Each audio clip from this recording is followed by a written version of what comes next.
Aujourd'hui, le dispositif est à peu près lancé. Comment voyez-vous l'évolution de sa mise en place?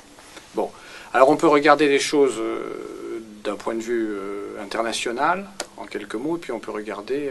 les choses du point de vue de ce qui se passe en France. D'un point de vue international, ce qu'on peut observer, c'est que tous les pays qui ont un système de santé développé, est assez pratique de parler des pays de l'OCDE.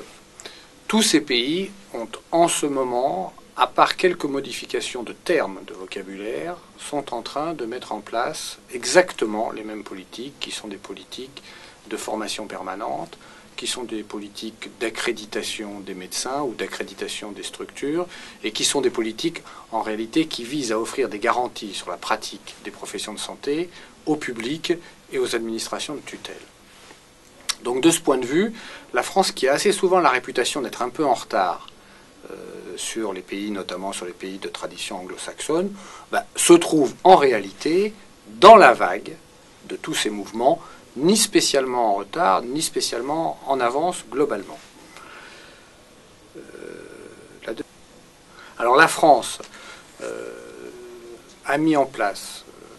en réalité, en étapes successives, sans remonter trop loin, depuis 1995,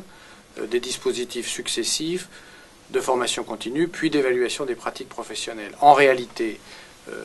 ces dispositifs tendent exactement à la même finalité, qui est une politique d'amélioration constante de la qualité des soins offerts aux patients. Et quel que soit le devenir à court terme de l'un ou l'autre des dispositifs, il y a supplémentairement, je n'en parle pas ici, le troisième dispositif d'accréditation des disciplines médicales dites à risque qui concourt exactement à la même finalité. On verra bien dans quelle mesure